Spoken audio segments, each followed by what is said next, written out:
have a deficit and everything's just going fine. What we have is two wars going on. When President Bush took, left office, he left us with a hemorrhaging of about 780,000 jobs a month. The first president in the history of this country to give tax cuts and fight two wars at the same time. You just can't have that kind of money leaving. We've done a lot. We have had 8 consecutive months now of private sector growth. Is it fast enough to suit this congressman? Absolutely not. But we've done some very good things, I think, to help this economy out. We've passed a small business law. We put Wall Street and finally put referees on the field. These people who stole hundreds of thousands of dollars and thought they could get away with it.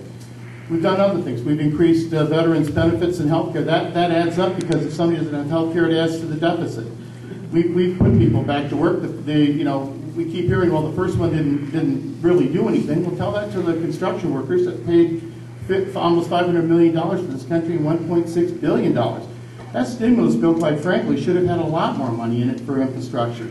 Why in heaven's name, and I will tell you this is where I disagree with my president, why in heaven's name did the alternative minimum tax end up in that bill? That's not what we voted for in the House of Representatives, but in order to get to that silly 60 vote thing in the Senate, the president had to negotiate it out. And what were we left with? 6% of that bill for infrastructure.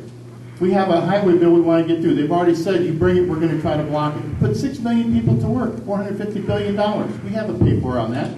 So look, it's taken time. But I will tell you, getting out of this recession is going to take time. I understand people are concerned about this, and so am I.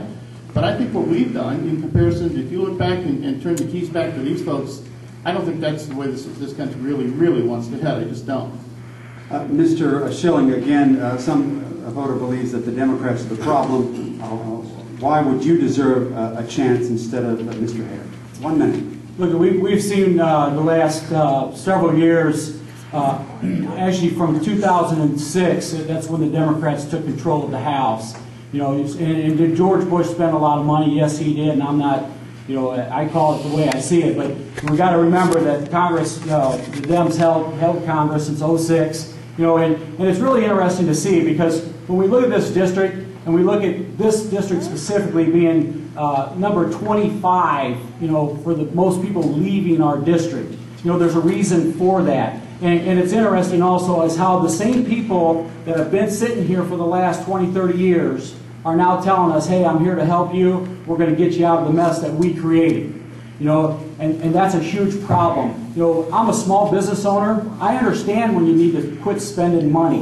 And this wasteful spending has to stop. That's what's bringing us down. It's the same old broken promises. What we need is a clean break. We need people that understand how to run a budget and how to put people to work and how to make things, with hard work is the whole key to this entire thing. It's not sitting about just pointing to people saying, look what they did back when you actually helped send all these large bills through Congress to the President to sign.